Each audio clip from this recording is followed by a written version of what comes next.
People will sometimes come to me and say, Bill, I really want to hear the voice of God. I just don't know how to do it. And I understand that struggle and sometimes that frustration. It just seems like you've tried to listen and you just don't hear anything. What is going on? Well, to help me understand this, I use the analogy of a radio receiver. Right now in this space, and whatever space you're watching this from, there are literally thousands of voices and images passing through your room all the time. The only reason you can't hear them or see them is because you're just not dialed into the right frequency. I actually think it's the same in the spiritual realm.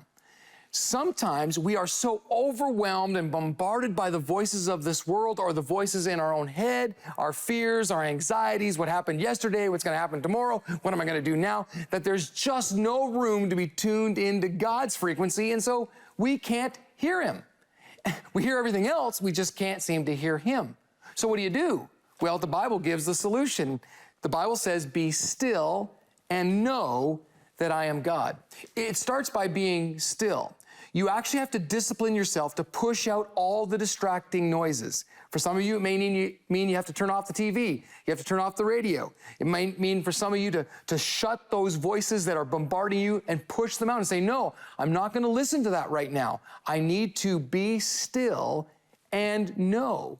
Knowing is that dial, to dial into the frequency of God. How do you know God? Well, you know Him through His Word. You know Him through prayer. It's really taking the time to say, God, I want to know You. First, by pushing everything else out and then allowing Him to have predominance in your mind and in your heart, because that's the language God speaks. He speaks the language of the heart. So you don't have to get hung up on the words. Just let Him see your heart and listen for His heart, His love for you.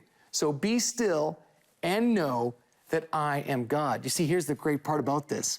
When you learn to hear His voice, when you learn to discipline yourself to push out every other distraction, every other noise, every other thing that happened to you yesterday could happen to you tomorrow, and in the moment, be present and know that He is God, I promise you there is something that changes inside of you. It gives you a sense of purpose and power and destiny, because that's what God has for you.